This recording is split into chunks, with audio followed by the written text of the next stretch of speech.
So the first question people ask is always, how do I make these pictures?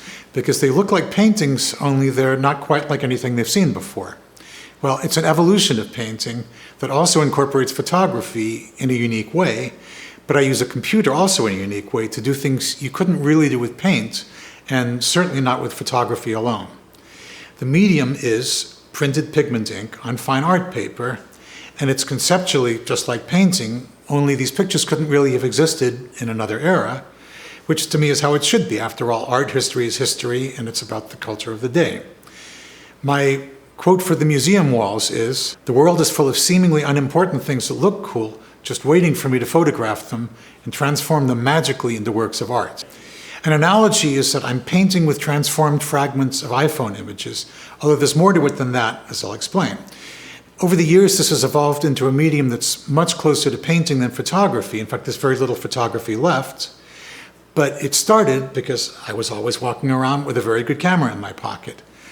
Except that the pictures I take don't always make a lot of sense on their own. They're just interesting shapes and textures.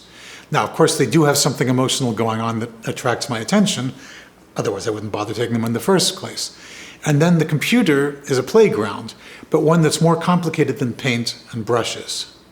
To understand what I do with images, let's start with tone rows, because everything in it is derived from one pretty simple photo of some random rusty scratches on a rain gutter. This is a way of looking at the world that I learned early on when I studied photography in high school. Tone rows is all about the composition, something I developed further in art classes much later. You can see how much mileage I get out of what seems like very little. But other pictures that you'll see draw upon many images and combinations of images. To start with, I might scale, rotate, invert images from many photos, change some of the shapes, cut out my own shapes, combine them to make more complicated shapes, change or invert the colors, make the colors explode, and blend layers in different ways that you can only do in a computer. Sometimes I'm just creating compound elements from many photos that I put away to use later, and then I use them in combination with other compound elements. It gets pretty deep. But you may notice that there's often an organic element that comes from the photography. Unlike tone rows, origami has pieces of maybe 25 pictures, some used more than once in different ways.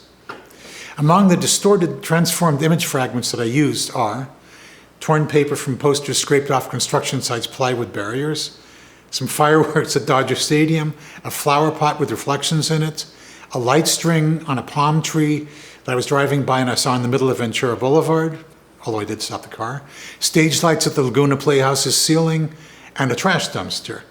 But I also brush textures in certain areas and draw lines on a drawing tablet. Usually I'm brushing with pieces of pictures rather than solid colors. In Statue of the Lost Mind, I mentioned the emotional implications of the photos I take earlier. Among the layers in this picture is broken glass, which is a good example of that. And by the way, the ominous yellow sky is made from soap blowing around the windshield when I was driving through a car wash. Printmaking is a very important aspect of the medium, since these are large-scale prints and it's always on my mind when I'm making them. Printing is a whole thing of its own. I would say it's a skill rather than a talent, nothing especially difficult, but there are things to learn and it's more than just pushing a button. So, am I a digital artist? Well, yes and no, and it depends. I do use a computer and an iPhone, and of course those are digital tools. But the medium is ultimately just ink on paper, and that's always on my mind when I'm making them. So the art itself is not really digital, it's analog. Earlier, I described the medium as an evolution of painting. But I should add that what I'm doing stands on the shoulders of all the great abstract impressionist art that came before us. My guess is that Picasso, Matisse, I don't know, maybe even Basquiat, all those artists would be using computers and iPhones if they were around today.